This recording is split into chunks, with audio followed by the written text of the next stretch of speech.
Hi friends, happy Monday. Mr. DeJordy here to continue with our read aloud of Ranger in Time Rescue on the Oregon Trail. We are in chapter 5, Miles and Miles and Buffalo Dung.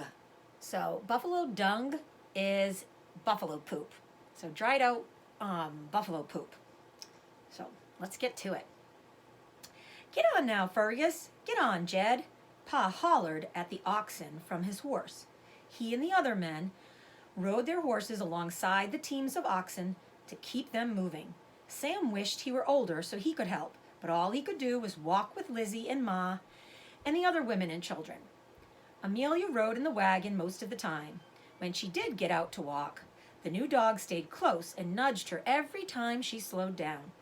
You're like a sheepdog, rounding everybody up. Sam reached down to pet Ranger's head. I wish I knew your name. I guess you can just be Dog for now. I am amazed that you convinced your father to keep him, Ma said. But Sam had seen Pa looking back at the farm when they'd pulled out of Boonville a week ago. They had heard Scout barking all the way down the road. Pa's eyes had been just as shiny and wet as Sam's. He missed Scout too. Sam looked over his shoulder. An endless train of wagons stretched out behind them, all heading west. I sure hope the Willamette Valley has as much land as they say. I don't think anyone's going to be left back east. We could still turn around, Lizzie said, scuffing her boots in the dust. Let everybody else run off to be taken ill and attacked by Indians. We'll be just fine, Lizzie, Ma said, but she started humming a hymn from church. She did that when she felt anxious. Sam knew. With such a long list of bad things that could happen out on the trail, she was humming a lot these days.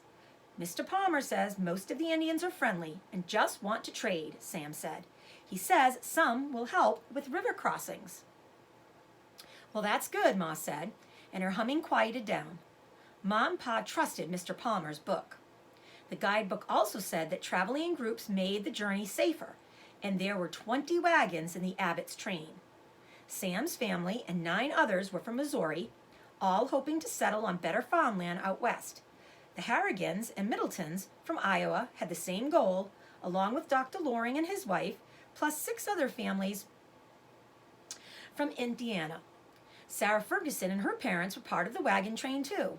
They were traveling from a place called Nauvoo, Illinois, to the Great Salt Lake, where there was a much bigger community of Mormon families, including all those cousins Sarah was so good at chasing. For now, though, Sarah spent her time helping with Amelia, and Mrs. Abbott was happy to have another older child keeping watch. Some of the men traveled alone, hadn't bothered with wagons. Henry and Ezra Beard, brothers from St. Louis, only had mules. They were going to California to find gold. When it was almost time for supper, the Beard brothers rode ahead to find a camping place. When everyone else arrived, all 20 wagons pulled into a circle for the night. Not bad for the first day. 17 miles, Mr. Ferguson called out to the group. The Fergusons had something called a rotometer attached to their wagon. It used cogs and gears to record the number of times the wagon wheels went around and then turned that number into miles.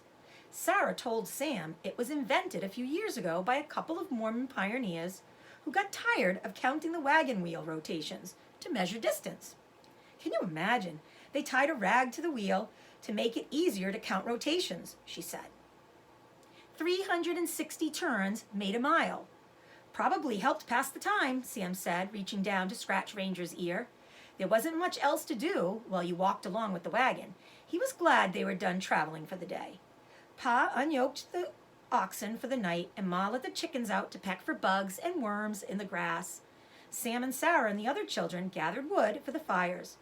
Then the women cooked up beans and bacon and trail bread for supper. There's a picture. You can see the wagons in the background. So they're all looped around in a circle, and in the middle is where they're camping, so it's nice and safe. And they're camping over that open fire. It had been such a long day for walking that Sam went right to sleep, even though his bed was just a couple of blankets spread under the wagon.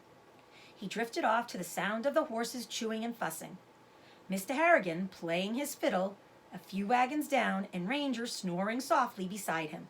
In the morning, they had breakfast, loaded the wagons, and hitched up the teams of oxen and started off again. It wasn't a fast walk, but it was long.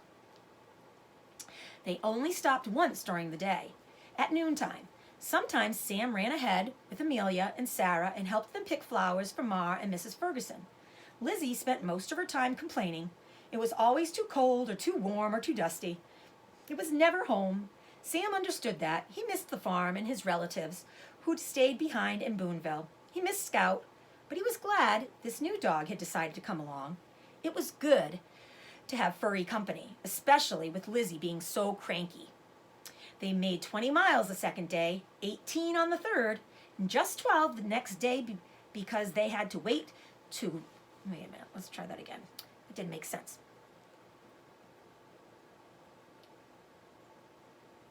Mr. Joy lost the page. Oh, there it is. They made 20 miles the second day, 18 on the third, just 12 the next day because they had to wait to ferry across a stream. With so many wagons headed west, it was hours before the Abbotts had their turn. It was the longest walk Ranger had ever been on, like going with Luke and Sadie to the park and home over and over and over without ever stopping to chase balls. Where was Luke? Ranger looked for him every time the Abbotts pulled into camp for the night and every morning before they started out again. There were so many voices, so many faces, but none of them belonged to Luke. As the days went by, everyone traveled more slowly. People got sick. Some of them got better, but some not. The smell of newly turned dirt made Ranger's fur stand up, and each time they passed a fresh grave. The landscape changed too. The earth was rough and sandy now, and the oxen's feet were swollen and cracked. The dust and rocks hurt Ranger's paws too, but at least he had plenty of scraps to eat. The oxen was struggling to find enough grass. Poor Fergus and Jed, Sam said. The buffalo out here have eaten up all the grass. When they left Independence the second week of May, there were plenty of trees along the way. Now wood was scarce. Scarce means there's very little of it. The women had started bringing back buffalo dung for the fires instead. Buffalo chips made a fine, clean fire. They were easy to find, but no one in the Abbotts wagon train had seen an actual buffalo. So they use those interchangeably. In this story, buffalo dung and buffalo chips, both buffalo poop. At first, Lizzie said she'd never eat anything cooked over buffalo chips, but that didn't last long. Lizzie was as hungry as anyone else after a day of walking. One night in early June, the Abbotts made camp along Little Blue River. Sam was watching Amelia alone. Sarah's father wasn't feeling well, so she was busy helping her mother care for him. Lizzie and Ma had just come back to the wagon with their aprons full of buffalo chips when Sam thought he heard a rumbling. There were often thunderstorms on the prairie. He looked west, expecting to see storm clouds, but the sky was as blue as could be. "Did you hear that?" asked Ranger. That doesn't make sense. "Did you hear that?" Sam asked Ranger. Ranger not only heard it, he felt it in his paws. The rumbling was shaking the ground. He pawed at the dirt and prickled up his ears. "And you do hear, don't you, boy?" Sam squatted down next to Ranger. "What is it, dog?" Ranger whined. He sat up straighter and sniffed the air. Amid the dust and oxen and people smells, there was something new. Animal smell. Big animal smell. Ranger tipped his head and barked. "There!" He barked again and again. Sam tried to pet him. "It's all right, dog. That's thunder." "That thunder's far away." But Ranger pulled away and ran in circles, jumping and barking. Then he came back and pawed at Sam's leg. "What is it, boy? What's wrong?" It reminded Sam of the time Scout had gone crazy barking and jumping when their old barn caught fire. Scout had realized before anyone else that something was wrong. "Pa," Sam called, "come quick." Pa hurried over, and Ranger jumped right up on him. "What in heaven's name is the matter, dog?" Ranger barked, then turned to the river. Pa stared across the water to the plains on the other side, and his eyes grew wide. He whirled around to Sam. "Find your sisters and get in the wagon. Hurry!" Then Pa turned to the rest of the men. He hollered at the top of his voice, "Circle the wagons! The buffalo are coming!" And that is the end of chapter 5. And we will continue on tomorrow with chapter 6. And chapter 6 is called Stampede. So we will see you tomorrow. Miss you guys.